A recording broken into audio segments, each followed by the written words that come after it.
So guys, today back on a video on the channel. Today we're here for the Newcastle United versus Arsenal preview at the Emirates Stadium. 8 PM kick-off on Saturday, a massive one for both clubs. Newcastle United need to get a win.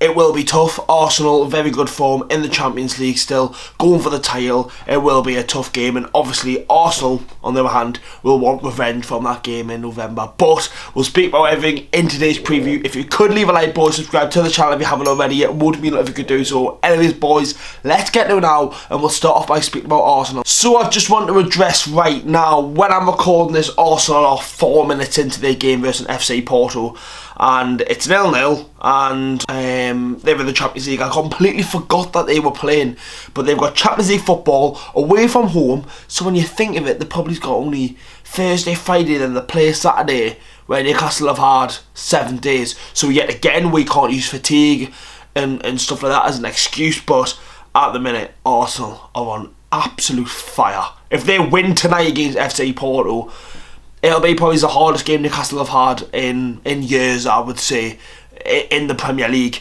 Looking at their starting 11 that played, who are playing against FC Porto, some changes throughout the season with injuries and whatnot, but they are keeping the same system, and a bit of a similar team that played against Newcastle back in November. So David Raya and goalie starting over Ramsdale. It's a bit of a shame because I think everyone likes Ramsdale, but it's a shame. The defence, you've got Ben White, Saliba, Gabriel, and I hate pronouncing name. Kawia, the Polish lad.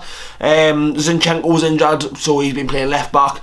In the midfield, Declan Rice, Martin Odegaard, Kai Havertz. I cannot stand Kai Havertz even more now from that game in November where he should have been sent off, and it was an absolute ridiculous challenge on Sean Longstaff.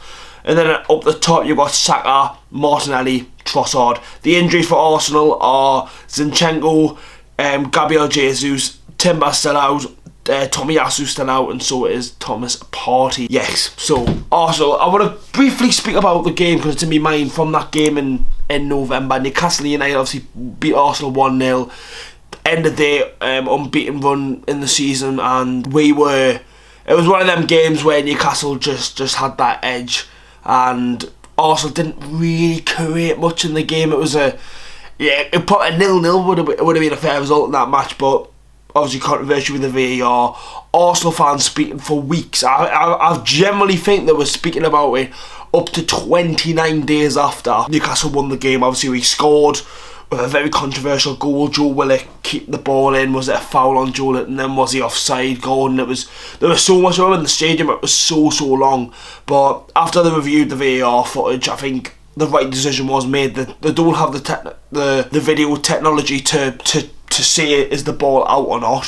Fans will go, well, it is out. Well, you can't tell because obviously from the different angles, from above, from the side, it was a mad one. And then is it a push on Gabriel? They thought Gabriel was leaning down before Joe even made any contact, and then the offside they couldn't check because the camera views were blocked, and Newcastle won that game, and Arsenal were very salty, and now hate us even more. I don't particularly like Arsenal, but I wouldn't be sitting there going, oh, they're a rivalry, this, that, the other. Every time I play them, they get their own way, apart from that time, and when they didn't get their own way, it was a lot of controversy. But speaking about them in the past, at the present now, Bukayo Saka is getting me FPL points, and he's getting goals for Arsenal, and obviously the form that they're on.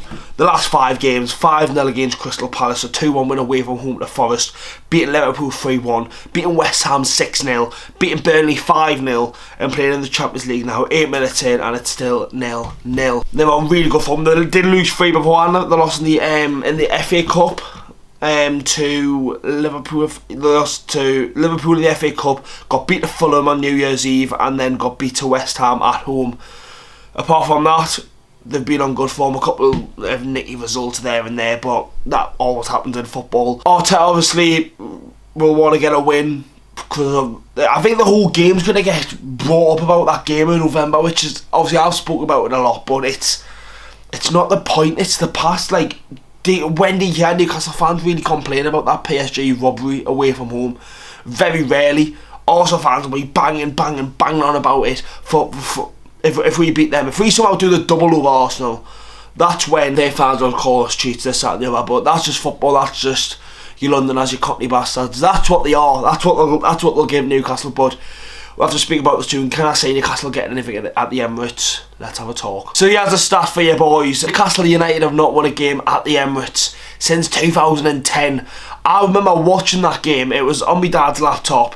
Andy Carroll had out. It was a 1-0 win, and that was the last time we beat them. At home we've beat them over the years and that, but at the Emirates we just seem we can't get anything going. Last season was a brilliant performance, that 0-0 game. We defended extremely well. Sam Botman was brilliant that game, but over the years we've even struggled to score goals at the Emirates, and it's been a ground where we just can't do anything. Like, look, some of the big teams that we play against is just we don't get results. And sometimes that just happens. Man City have never won it in the Prem. We've beaten Arsenal once in the Prem at their place. We've beaten Man United twice at Old Trafford in 50 years. Anfield we've not won there, God knows since when. I can't remember that. Probably in the 90s. Or even not even in the Prem. I don't know.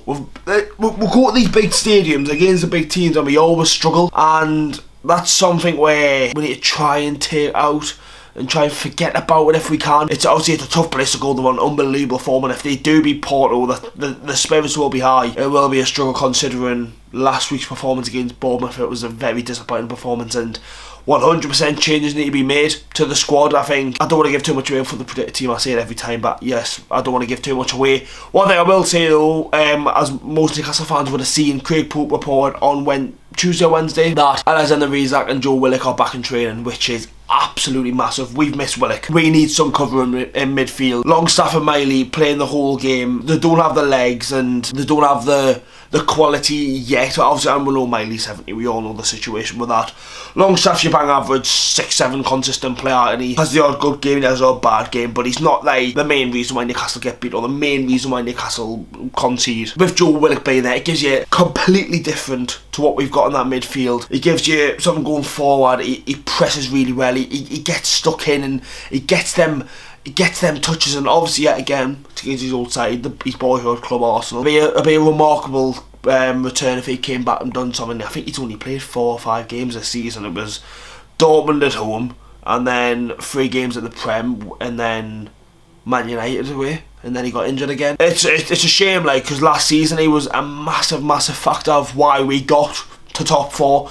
He was playing week in, week out, crucial. Didn't get the goals and assists that he probably deserved, but there were so many games where he was brilliant, and it sticks to mind, and you think, oh no, that Willock performance. And obviously he's a brilliant player. If we can get him up and running towards the end of the season, obviously if we try and get to you, which will be a tough ask, if we somehow get to there and keep playing Willock, he could be the man of a fact of saving our season yet again, like the 2020-21 season. But Willock could be back. Isak, does he start him straight away? We'll have to wait and see. Defensively as well, obviously Dan Burn, Livermore, that whole situation we'll all get talked about tomorrow. But if I've got to give you a prediction, lads, from the last week's performance, it wasn't great, but unfortunately I'm gonna go, I can't see my scoring, I'm gonna go 2-0 Arsenal. It's a shame, but I'm just going off the fact that we've not won there in 14 years, and it's going to be a tough game. They're on good form. But anyways, let's hope that lads can improve as well. Make sure to leave a like, boys, subscribe to the channel if you haven't already yet. It won't be a lot if you could do so. Make sure to watch the predicted team tomorrow. Videos will be out Saturday. Obviously it'll be a late one Saturday night. I'm not going to, so it'll just be chill news. Watching the match on 8 PM kick-off, so I'll finish it God knows what time, and then obviously I might do a player rating on the Sunday. I'll have to wait and see. But see you the next one, boys. Have a good one. Stay tuned for the predicted team tomorrow and then the game on Saturday. Howie the fucking lads.